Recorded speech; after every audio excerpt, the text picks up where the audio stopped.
بسم اللہ الرحمن الرحیم۔ پروگرام صدائے کشمیر دیکھنے اور سننے والوں کی خدمت میں میری جانب سے اور راجہ کفیل احمد خان صاحب کی جانب سے السلام علیکم ورحمۃ اللہ وبرکاتہ۔ ناظرین، ہمارے آزاد کشمیر میں چونکہ سردیاں ہیں اور کسی طرح مقبوضہ کشمیر میں برف باری اور سردیاں، مقبوضہ کشمیر کے جو ہمارے بھائی ہیں وہ تو انڈین آرمی کے ہاتھوں ایبسلیوٹلی ان کی جو حالت ہے وہ تو ہم بیان نہیں کر سکتے، لیکن آزاد کشمیر کے عوام کی بھی جو حالت ہے وہ بھی ناقابل بیان ہے سردیوں کی وجہ سے، چونکہ جنگات ہمارے یہاں ختم ہو چکے ہیں اور جو بال وغیرہ رہ گیا تھا اسے بھی ہم نے خود ہی آگ لگا کر اس کو بھی جلا کر ختم کر دیا۔ تو آج ہمارے ہاں لکڑی نہ ہونے کی وجہ سے کہیں لوگ بہت تنگ ہیں، اور ساتھ ہی بجلی کی لوڈ شیڈنگ، طویل لوڈ شیڈنگ، اس کو دیکھ کے تو اب ہمیں وہ جو پول اور جو تاریں لگی ہوئی ہیں ان سے نفرت ہوتی جا رہی ہے، اس لیے کہ بجلی وہاں ناپید ہے، لوگ اپنے موبائل ٹیلی فون بھی ان کو ریچارج نہیں کر سکتے۔ ناظرین، مختصر کرتے ہوئے میرے ساتھ آج ایک ایسی خاتون ہے کہ جس نے کشمیر کے حوالے سے اٹلی سے بیٹھ کر، وہ پروفیسر ہیں، آرکیٹیکٹ ہیں، انجینئر ہیں، ایک سینئر خاتون ہیں، وہ پڑھاتی رہی ہیں یونیورسٹیز میں، تو انہوں نے کشمیر کے حوالے سے بہت سارے آرٹیکل، بہت سارے خطوط اور لوگوں سے ملنا اور یورپین یونین میں جا کے لوگوں سے انڈیویجول رابطہ، وہاں کے جو جلسے ہوتے تھے وہاں خطاب کرنا، آج ہم نے کوشش کی ہے کہ اس کو اپنی لائن پہ لے کر آپ اس کا تعارف بھی کرائیں اور اس سے سنیں کہ وہ کشمیر کے حوالے سے وہ کیا اس وقت جو اس کی جو ایکٹیویٹیز ہیں یا کیا پروگریس ہے اس حوالے سے بات کریں گے۔ اور اس نے حال ہی میں یورپین یونین میں جو اپنی پٹیشن جو پچھلے سال سبمٹ کرائی تھی اسے ایکسیپٹ کر لیا گیا ہے، اور اس حوالے سے بھی ہم بات کریں گے۔ تو ناظرین، یہ ہمارے ساتھ جو اس وقت دنیا میں کشمیر کے حوالے سے ہمیں یہ کوشش کرنی چاہیے کہ یورپ سے، امریکہ سے، اور اسی طرح جو فارنر ہیں جو کشمیر کی تکلیف کو، وہاں کے ظلم و ستم کو محسوس کرتے ہیں، انہیں اپنے ساتھ ملائیں اور ان کو ساتھ لے کر کشمیر کے حوالے سے بات کریں۔ تو میں جاتا ہوں، خاتون ہیں doctor Franca Colozzo. Doctor Franca, good afternoon. Hi, how are you?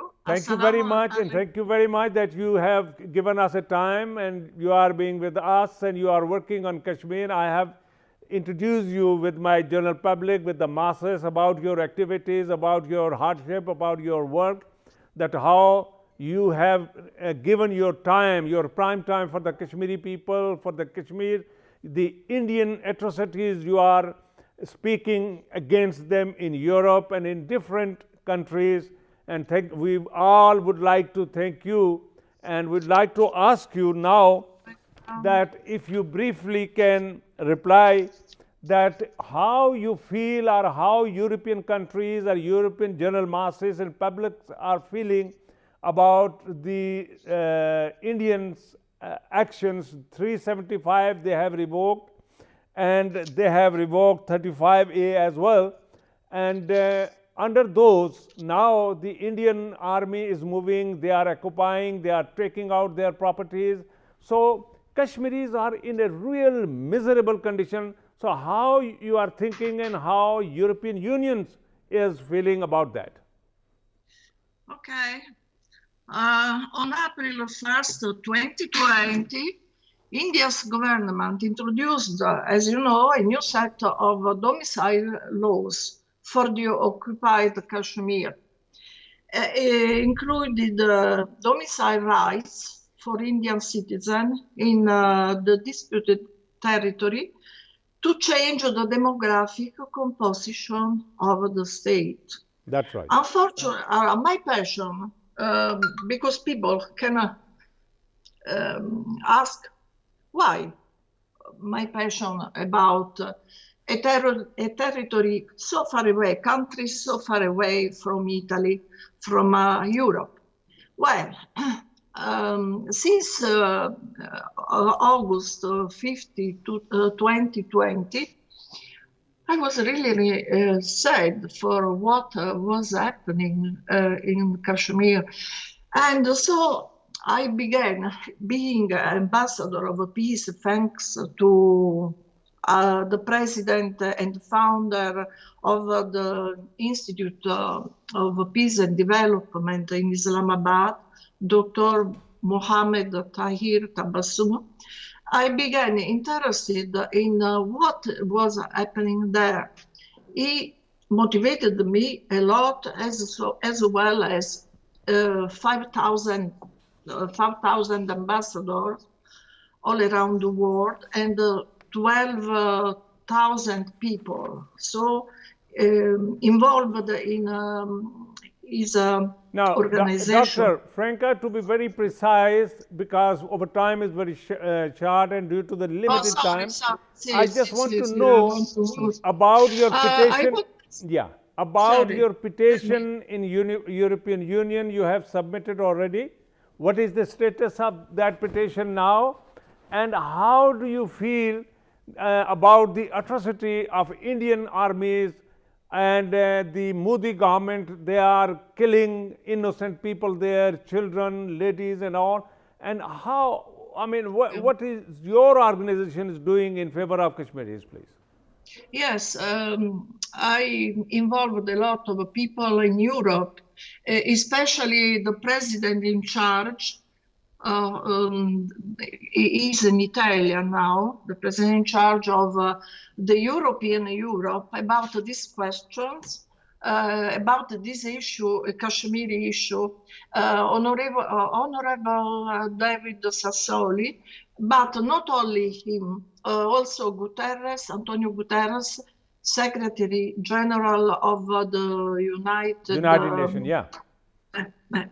Of the UN. So I involved a lot of people sending letters. People tried to do something. For example, the president in charge of the European Europe sent a commission, their mission to investigate what was happening, because the abrogated article 370 and 35A of the Indian Constitution, because Kashmir, you know, has had a special constitution before, since 1948, when the Indian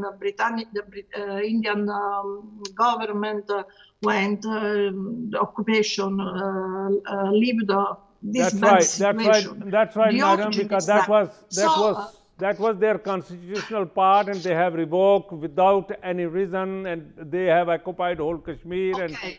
And I tell you, I know your questions. You have asked me now. Allora, why world is sleeping? Maybe you want to know. We are involved, but people now, due also to the pandemic situation, is with a lot of problems, economical problems, and so on. Yeah. That's why there is not easy at the moment, but in the past it was, since 5th August 2019, when it began, when the curfew began by Indians. Madam, thank you very much, because we have a time constraint, and I have with Mr. Raja Kafil. He's a senior journalist, and I'll ask him the similar question to him. So thank you very much being with us, and we will keep in touch with you in future as well. Thank you. جی راج صاحب، یہ خاتون جو ہیں یہ ایک بڑی senior professor ہیں، انگریزی میں تو اٹالین ہے، انگریزی اتنی فلوئنٹ تو نہیں بولتے، لیکن بہرحال کشمیر کے حوالے سے اس کے جو مضمون ہیں، اس کے جو آرٹیکلز ہیں، اس کی جو پٹیشنز ہیں یورپین یونین میں، ایک مارولس کام اس نے کیا ہے، اور اب یہ پاکستان میں بھی آئی ہیں، پاکستانی سوسائٹی ٹاپ لیول لوگوں سے مل رہی ہے، اور یہ خود حیران ہے کہ جی دنیا کی جو اس وقت جو نظریں ہیں وہ کشمیر کی طرف کیوں نہیں مرکوز ہو رہا ہے، وہاں اتنا ظلم و ستم ہو رہا ہے، تو لوگ تباہ حال ہو چکے ہیں، وہاں کی خواتین، وہاں کے بچے. تو اس حوالے سے آپ کیا کہنا چاہتے ہیں؟ دنیا میں یورپ میں تو یہ آواز پہنچ رہی ہے اور وہ اٹھا رہے ہیں. یہ بہت اچھا ایک یعنی خوش آئند بات ہے کہ اٹلی کے ایک خاتون جس کا کشمیریوں کے ساتھ کوئی تعلق نہیں ہے ان کا کوئی مذہب کے حوالے سے نہیں ہے، لیکن پھر ایک انسانیت کے ناطے جس طرح اس نے اپنے یعنی دل میں ایک انسانیت کا جذبہ لے کر اس نے جو مقبوضہ کشمیر میں جو کشمیر کا حالت زار ہے اس کے اوپر اس نے وہاں آواز اٹھائی ہے، وہاں اس نے یورپی پارلیمنٹ میں اپنے ایک اس میں اپنی جو پٹیشن وہ دائر کی ہے، تو یہ خوش آئند بات ہے کہ پوری دنیا کشمیر کے اوپر ان کی توجہ آ رہی ہے۔ یورپین یونین میں لیکن اصل بات یہ ہے کہ جس طرح کے ساتھ یہ 5 اگست 19 مجھے بریک کے لیے کہا جا رہا ہے ناظرین، چھوٹا سا بریک لیتے ہیں اور بریک سے واپس آ کر میں راجہ صاحب سے اسی کوسچن کو لے کر ہم آگے بڑھیں گے کہ اگر دنیا میں اور اس طرح کے یہ جو رائٹرز ہیں، یہ جو لوگ اس طرح کی فری لانسر جو کام کرتے ہیں، دنیا کے جو بڑے بڑے جرنلسٹ ہیں، ان کو اگر ہم اپنی اس تحریک میں شامل کریں تو یقیناً کشمیر کے حوالے سے ہم بہتر پیراے میں کام کر سکتے ہیں۔ ہم چھوٹے سے بریک پہ جا رہے ہیں، اسٹے ود اس پلیز۔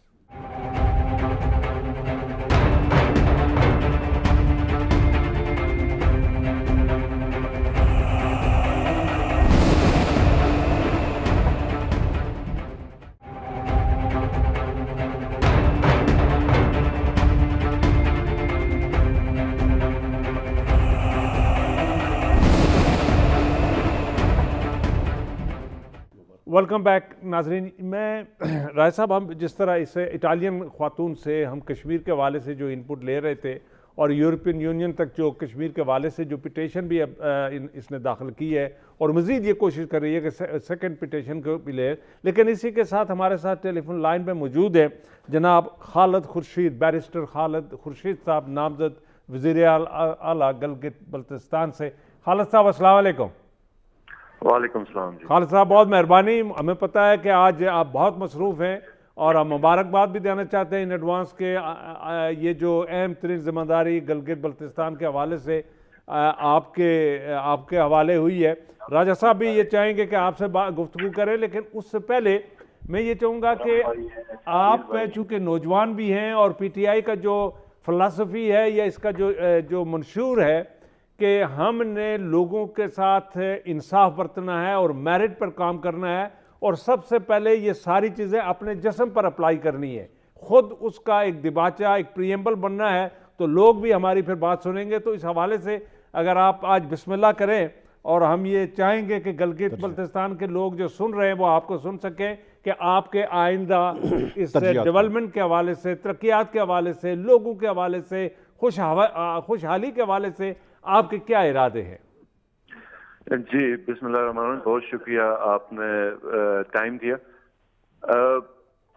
سب سے پہلے آپ ایک چیز یاد رکھیں کہ خالی گلگت بلتستان کا نہیں، پورے پاکستان کا آپ اگر دیکھ لیں کہ جتنا ویدر، جتنی ڈائیورسٹی اور جتنے ریسورسز اللہ پاک نے اس ملک کو عطا کی ہوئی ہیں وہ شاید ہی کہیں پر اویلیبلٹی ہو۔ بالکل سے اب آپ دیکھ لیں کہ دبئی میں، عرب کنٹریز میں ان کی جو اکانومی ہے وہ تیل کی بنیاد پر ہے۔ آپ یورپ میں آپ دیکھ لیں ان کی ایکسپورٹس ہیں اور ان کی ٹیکنالوجی ہے۔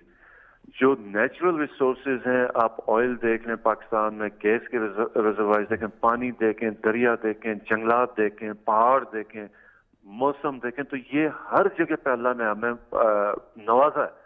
اور وہی صورتحال گلگت بلتستان کی خوبصورتی میں یہ سوئٹزرلینڈ سے آگے، جنگلات ادھر ہیں، ہم لوگوں نے صرف اور صرف اس کا تحفظ کرنا اور ان ریسورسز کو استعمال میں کرنا ہے۔ گلگت بلتستان میں مائنز ہیں، یہاں پہ اگر آپ بجلی کی پروٹیکشن کریں تو یہ تقریباً میرے خیال میں 40,000 سے 50,000 میگا واٹ سے اوپر کی فیزیبلٹی، یہ پورے ملک کی جو بجلی ہے صرف اسی خطے سے پورا ہو کے بلکہ ہم ایکسپورٹ بھی کر سکتے ہیں۔ آپ ناروے کا آپ کے پاس مثال ہے کہ جو ان کی اکانومی 80% ہے وہ بجلی کے ایکسپورٹ کے اوپر ہے، اور آپ کے پاس ہمارے ہمسائے ملک میں چائنا ہے جو نیوکلیئر انرجی پیدا کر رہا ہے، جس کو جو خواہش رکھتا ہے کہ آپ کو سستی بجلی ملے تو وہ بالکل خریدنے کے لیے تیار ہے۔ تو ہمیں چاہیے اچھی اور آنیسٹ لیڈرشپ، جو اللہ کا شکر ہے اور اللہ کا کرم ہے کہ ہمیں عمران خان صاحب کی صورت میں اس ملک کو مل گئی۔ اب ہم سب نے کرنی ہے محنت ایمانداری کے ساتھ۔ تو یہ پہلی جو آپ نے پہلا جو سوال کیا تھا، یہ انشاءاللہ تعالی ہماری کمٹمنٹ ہے کہ نہ کوئی کک بیکس ہوں گے، بیرسٹر صاحب کمیشن ہوگا۔ ہاں بیرسٹر صاحب، آپ کو بہت مبارک ہو کہ آپ کے اوپر اہم ذمہ داری آئی ہے۔ تو میرا آپ سے سوال یہ ہے کہ ایک تو آپ کی جو کابینہ ہے کیا اس کا انتخاب ہو گیا، وہ کتنی رکنی کابینہ رکھیں گے، اور ترجیحات فوری ترجیحات، یہ تو فتح ہائیڈل ہے، ٹورزم ہے، یہ تو ذرا یعنی لانگ ٹرم پالیسی ہیں، فوری ترجیحات جو وہاں کے عوام کے مسائل ہیں. اسی پہ آ رہا تھا. اب ہمارے پاس دیکھیں جو پہلا جو سیکٹر ہے جہاں پہ گورنمنٹ نے توجہ دینا وہ ہے تعلیم، ہیلتھ. ٹھیک. اب ہمارے آپ تقریباً 10 اضلاع ہیں. 10 اضلاع میں میرے خیال میں شاید 4-5 اضلاع ہوں گے جہاں پر آپ کو زچہ بچہ سینٹر، یہ بنیادی میں آپ کو بتا رہا ہوں، زچہ بچہ سینٹر آپ کو اویلیبل ہے. میرا اپنا ڈسٹرکٹ ہے اسٹور، وہاں پر او ٹی نہیں ہے پورے ڈسٹرکٹ میں، نہ سرجن ہے نہ گائناکالوجسٹ ہے.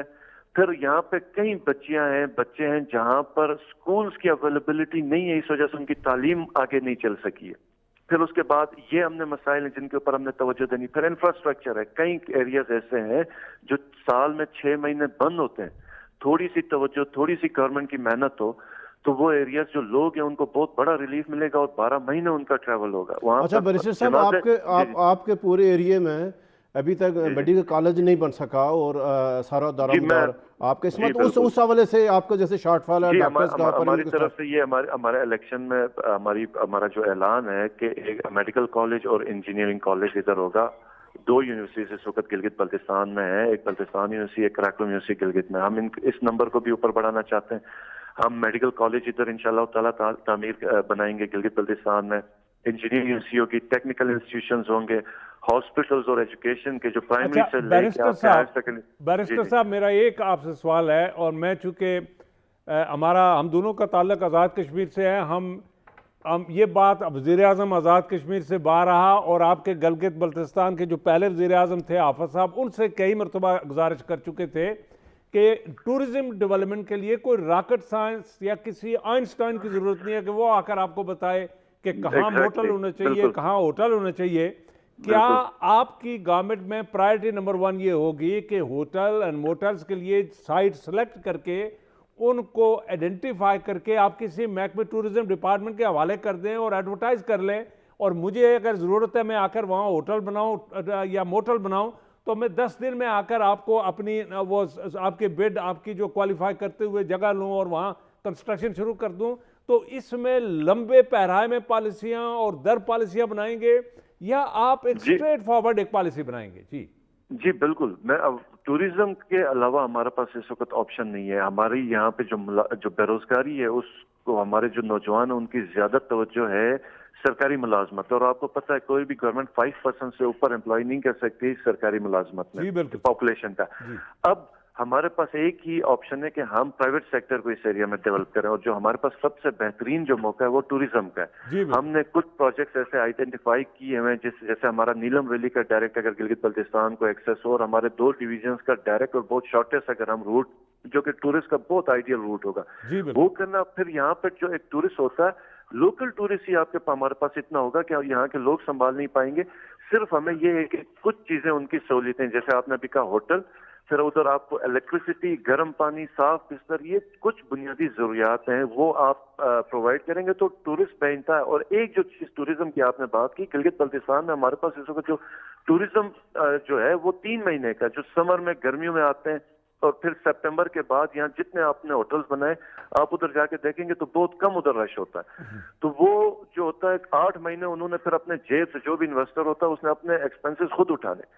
آپ نے ٹورزم کو ہماری جو کوشش اور انٹینشن ہے وہ یہ کہ ٹورزم کو ہم نے یہاں پہ 12 مہینے، اب یہاں پہ جو ایریاز ہیں جہاں پہ برف باری ہوتی ہے وہاں پہ سنو سکول، اسکی ریزورٹس ہم بنانے کا ہمارا ارادہ ہے جو کہ آپ کے یورپ میں اور دوسری جگہوں پہ اویلیبل ہیں، پاکستان میں کہیں نہیں ہے.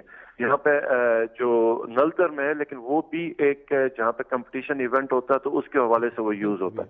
تو ٹورزم کے اوپر ہمارا بہت زیادہ فوکس ہے انشاءاللہ تعالی. پرائیویٹ سیکٹر کو بھی ڈیولپ کرنا، ہوٹلز کو ہم نے فیسیلیٹیٹ کرنا کہ پرائیویٹ اگر انویسٹرز آ جائیں ادھر ہوٹلز بنائیں، اور پالیسیز اس طرح رکھنی ہے کہ وہاں پر جو ٹورزم ہے وہ 12 مہینے کا چلے. بیرسٹر صاحب یہ جو آپ نے یہ جو ابھی الیکشن ہوا، اس الیکشن میں جو مین جو آپ کا منشور تھا وزیر اعظم عمران خان صاحب کا، آپ کے الیکشن شروع ہونے سے پہلے وہ تھا کہ گلگت بلتستان کو پاکستان کا عبوری صوبہ بنایا جائے. اس حوالے سے کیا کمٹمنٹ ہیں آپ اپنے عوام سے پوری کریں گے؟ کیا خد و خال ہوں گے عبوری صوبے کے؟ اس کا پھر جو بیچ میں جو کشمیر کے حوالے سے معاملہ ہے اس کو سامنے رکھتے ہیں. تو کیا کوئی آپ خود بیرسٹر ہیں، کوئی آپ نے مطالعہ کیا ہوا ہے، کوئی ڈرافٹ تیار ہے کہ اس حوالے سے تھوڑا سا ہمارے ناظرین کو ذرا آگاہ کریں؟ سب سے پہلے جو چیز ہماری بیٹھ رہی ہے، جو کمیٹی ہماری بنے گی گورنمنٹ میں، وہ ہماری لیگل ٹیم کی بنے گی، اور یہ ساری چیزوں کو ہم نے دیکھنا ہے اور یون ریزولوشنز کے مطابق ان کو کشمیر ایشو کو نقصان دیے بغیر یہ پروویژنل پروونس کا سٹیٹس دینے کا ارادہ ہے. اور انشاءاللہ تعالی یہ جو چیز ہوگی، جو بھی ہوگا، وہ کشمیر کاز کو بھی افیکٹ نہیں کرے گا بلکہ اس کو مزید اسٹرینتھن کرے گا. اور ایک چیز اس میں سمجھنے کی بات ہے، اور یہ سب دنیا کو پتہ ہے کہ یہ کشمیر جو ہے یہ پاکستان کا حصہ ہے. یہ جو آپ جموں کی بات کریں، کشمیر کی بات کریں، آپ سری نگر کی یا مظفرآباد کی یا گلگت بلتستان کی، میں خود اس ایریا سے میرا تعلق ہے، گلگت بلتستان جو آپ کہیں کہ کشمیر کا حصہ ہے، اور جو ایریا جو سری نگر میں جو آپ کو قائدین آپ ان سے پوچھیں، اس میں کوئی دور. جی اپنا بیرسٹر صاحب، مجھے بریک کے لیے کہا جا رہا ہے، تو پلیز آپ لائن پر رہیے گا. ہم بریک سے واپس آ کر یہیں آپ کا یہ سوال کنٹینیو رکھیں گے. اسٹے ود اس.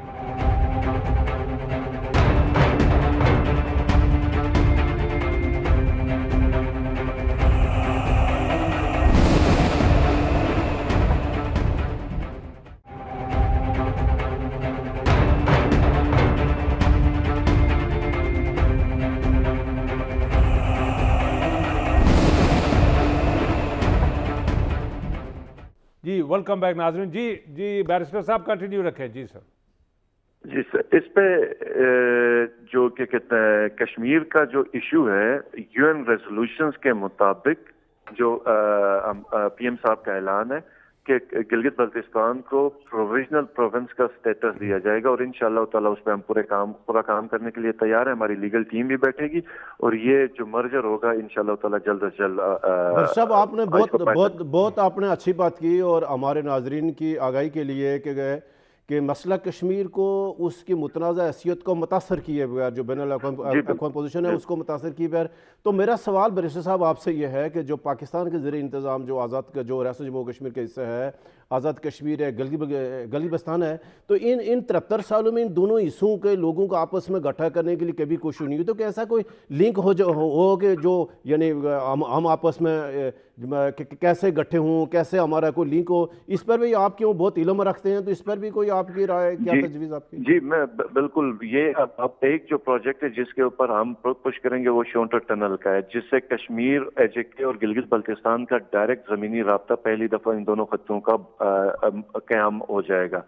اور اس سے یہ ہوگا کہ عوام آپس میں ان کا انٹریکشن ہو جائے گا، ایک دوسرے کے ساتھ ان کے روابط بڑھ جائیں گے.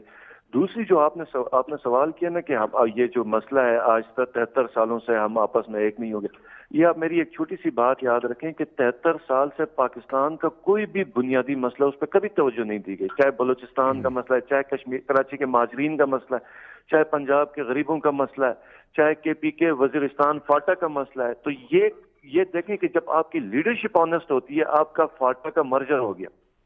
آپ کی لیڈرشپ آنیسٹ ہوتی ہے تو گلگت بلتستان کا جو محرومی ہے ان کا جو حل ہے وہ پہلے 2 سالوں میں پی ایم صاحب کی طرف سے اعلان ہوا. آج سے پہلے نہیں، یہ مجھے مکمل کرنے دیں، آج سے پہلے جتنی ہماری حکومتیں بنی ہیں، جتنی ہماری لیڈرشپ ہے، ان کی بنیادی توجہ 5 سال میں اپنی کرسی، اپنی گورنمنٹ بچانے کے لیے، ان کی فکر یہی رہی کہ کس طرح ان کی حکومت کی جو مدت ہے وہ لینتھ ان کی مزید بڑھ جائے. یہ پہلی دفعہ گورنمنٹ آپ کی بن رہی ہے. جی سر. جی ہمیں یہ خوشی یہ ہے کہ آپ جیسے پڑھے لکھے نوجوان متحرک لوگ اور ویژنری لوگ، جو ان لائنمنٹ جن کو ہے، وہ لوگ اب اگر ہمارے اقتدار میں آ رہے ہیں، عوام کی خدمت کے لیے آ رہے ہیں، تو یہ ایک بڑی خوش آئند بات ہے.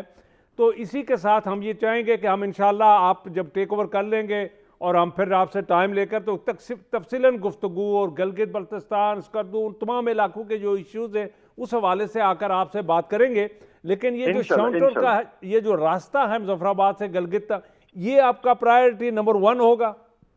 یہ پرائیورٹی نمبر 1 ہے. یہ ہم سمجھتے ہیں یہ ہمارے ٹوریزم کو انہانس کرے گا، یہ لوگوں کی سفری مشکلات کو کم کرے گا، اور پھر اس کے بعد سب سے پہلا ہے وہ یہ JK کے اور گلگت بلتستان کے لوگوں کو کنیکٹ کرے گا، اور یہ کشمیر ایشو کے اوپر بہت پازیٹیو امپیکٹ کرے گا۔ اچھا بیرسٹر صاحب، جو سب سے اہم ہے، جو درینہ مطالبہ رہا ہے گلگت بلتستان کے عوام کا، جو CPAC ہے، جو جہاں اس سے جو حق ملنا چاہیے تھا گلگت بلتستان کو ملنا چاہیے تھا آزاد، وہ اس طرح حصہ نہیں مل سکا تھا کہ آپ وزیر اعظم عمران خان صاحب سے بات کریں گے کہ میکسیمم منصوبے گلگت بلتستان میں شروع کیے جائیں، ٹورزم کے شروع کیے جائیں، آئیڈل کے شروع کیے، تاکہ یہ جو کوریڈور آتا ہے ان کے لوگوں کو فائدہ ہوتا ہے۔ اس حوالے سے کیا آپ کی حکمت عملی ہوگی؟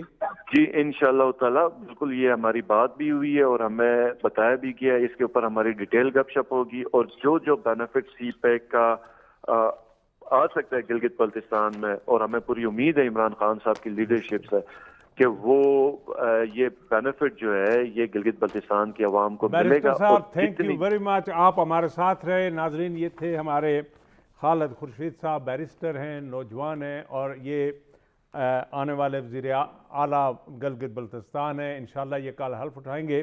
تو میں یہ سمجھتا ہوں کہ گلگت والوں نے اس وقت جو الیکشن میں جو جس ویژن اور وزڈم یعنی بیدار مغزی کا جو ثبوت دیا، اس کا پہلا ثبوت ان کو یہ مل گیا ہے کہ ایک اچھا وزیر اعلیٰ ان کو ملا ہے، آپ کو مل رہا ہے۔ گلگت بلتستان کے ناظرین اور عوام جو ہیں وہ مبارکباد کے قابل ہیں۔ جی رائے صاحب، یہ ایک اچھی ابتدا ہے۔ بیرسٹر خالد خورشید صاحب نے اپنے جس طرح اپنا پورا اپنی ترجیحات کا اعلان کیا ہے، تو بہت خوشن بات ہے کہ انہوں نے جو گلگت بلتستان کا عبوری صوبہ ہے اس سے ابہام ختم کر دیا کہ ہم ریاست جموں کشمیر کا جو متنازع حیثیت ہے اس کو متاثر نہیں ہونے دیں گے، اور گلگت کا بھی کشمیر اسی طرح کے ساتھ جیسے مظفر آباد کا، جیسے جموں کا، جیسے سری نگر کا ہے، تو یہ ہوتا ہے ایک شخص کا لیے۔ تو ہمیں شاؤنٹر کا اگر وہ جو راستہ اگر یہ ہمارا لنک اپ ہو جائے مظفر آباد سے گلگت، تو سب سے پہلے تو ہمارے جو لوگ آزاد کشمیر کے گلگت کے ایک ہونے کا وہ راستہ ہی ہے، سب سے یعنی بنیادی چیز ہے کہ ہم آپس لیں۔ اور جیسے آپ نے بات کی ہے کہ یہ بہت خوشان بات ہوا، پاکستان کی تاریخ میں پہلی دفعہ ہوا کہ جو گلگت بلتستان کے حالیہ الیکشن ہوئے ان میں شاہ صاحب لوٹوں کو شکست ہوئی ہے۔ یعنی یہ بات ہے کہ جن لوگوں نے نظریات بدلے کیے تھے، جن لوگوں نے اس غرض سے کہ وہ آئندہ اسمبلی میں بھی حکومت میں ہوں گے، وزیر ہوں گے، دوبارہ لوٹ مار کریں گے، تو عوام نے ان کو مسرت کر دیا۔ وہ جو اسپیکر صاحب میں سینئر وزیر میں جو 7-8 وزراء کی ایک ٹیم مفاداتی ایک ٹولہ گیا تھا، تو وہاں ان کو عبرتناک شکست ہوئی۔ یہ سبق ہے سب کے لیے کہ آئندہ لوگ اپنے نظریات پر رہیں، جن جماعتوں کا ساتھ رہیں اس کے ساتھ وابستہ رہیں، اور کم از کم نئے لوگوں کو موقع دیا جائے۔ نئی لاٹ آئی ہے گلگت بلتستان میں۔ گلگت کے لوگوں نے یہ بھی بتا دیا، آزاد امیدوار، پڑھے لکھے امیدواروں کو بھی انہوں نے ووٹ دے کے 7 امیدوار، یعنی سارے لوٹوں کو شکست دی ہے نا۔ اس کا یہ جو تثر تھا جو پاکستان کی سیاست میں۔ اچھا، آپ کیا دیکھ رہے ہیں آزاد کشمیر میں جو ابھی فاروق اظہر صاحب نے جو قسمیں اٹھوائی ہیں، حلف لیا اپنے تمام جو کلیگ تھے ان سے کہ جی ہم نہ مسلم لیگ کو چھوڑیں گے بھی نہیں، ہم نواز شریف کے لائل رہیں گے، اس کے فرما بردار رہیں گے، اور اسی کی فرما برداری میں آئندہ 5 سال گزاریں گے۔ اس حوالے سے ان کو کیا ضرورت پیش آ گئی یہ قسمیں اٹھانے کی؟ ہم نے اپنے کہیں درجنوں ہم نے اپنے پروگرام میں کہا کہ جو اس وقت جو موجودہ حکمران ہیں ان کا احتساب عوام کریں گے الیکشن مہم کے دوران۔ تو جیسے آزاد کشمیر میں موجودہ حکومت کو، مسلم نون کی حکومت کے 5 سالہ پورے ہونے کو ہیں، ہم صرف وسطی باغ میں آپ کو مثال دوں، وسطی باغ میں موجودہ جو ہمارے MLA ہیں، منسٹر ہیں، ان 5 سالوں میں کسی ایک جگہ 3 کلومیٹر سڑک تک نہیں بنی ایک ساتھ۔ بالکل صحیح۔ انہوں نے چھوٹے چھوٹے لوگوں کو 2-2, 3-3, 4-4, 5-5 لاکھ روپے دے کر دیا، سارے پیسے ضائع کیے ہیں، وہ کارکن سارے پیسے کھا گئے۔ تو زمین پہ کچھ چیز نہیں ہے۔ اب جب یہ لوگ ان سے پوچھیں گے کہ بھائی صاحب آپ نے 5 سال تو گزارے ہیں، ان 5 سالوں میں کدھر گیا ہو آپ کا وہ اتنا ترقیاتی بجٹ 11 ارب سے 22 ارب 24 ارب تک پچھلے دنوں 86 ارب روپے کا حساب دیا کہ میں نے 86 ارب روپے خرچ کیا۔ جب آپ کا ترقیاتی بجٹ 100% میں اس میں اضافہ ہوا تو پھر اس کو زمین پہ لگنا چاہیے، پھر تعمیر و ترقی ہونی چاہیے، پھر سڑکیں بننی چاہیے تھی، پھر جو انفراسٹرکچر ڈیولپ ہونا چاہیے تھا، لوگوں کا مسائل، لوگوں پانی کے مسائل حل ہونے چاہیے تھے، ہاسپٹلس کے مسائل۔ کوئی ایک ایسا محکمہ نہیں ہے کہ جو شاہ صاحب تو جو انجام، جو آپ نے 1 منٹ سن لوں گا، جو آپ نے انجام پوچھا نا کہ جیسے آج گلگت بلتستان کا CM ہار گیا، اس کی ساری ٹیم ہار گئی، مسلم نون کی 3 سیٹیں ہیں، تو اس سے مختلف رزلٹ نہیں ہوگا۔ ناظرین، یہ ہمارے جو رائے صاحب کا جو آخری انالیسس تھا وہ آپ نے سن لیا کہ آزاد کشمیر میں بھی موجودہ جماعت کا جو حشر ہوگا وہ گلگت بلتستان ہی کی طرح ہوگا کہ وہاں مسلم لیگ نون کا جو حشر ہوا. یاد رکھیے کہ ہم لوگوں کے ساتھ زیادہ عرصہ جھوٹ نہیں بول سکتے, کچھ دن تو بول سکتے ہیں, زیادہ عرصہ نہیں بول سکتے. تو ہمارے ہاں 70 سالوں سے جھوٹ بولا جاتا رہا. مجھے یقین ہے کہ یہ جھوٹ کی جو زندگی ہے یہ ختم ہوتی جائے گی. آئندہ ہفتہ پھر شام آپ کے سامنے پیش ہوں گے. اس وقت تک کے لیے آپ اپنا اور اپنے ارد گرد رہنے والے لوگوں کا خیال رکھیے گا. خدا حافظ.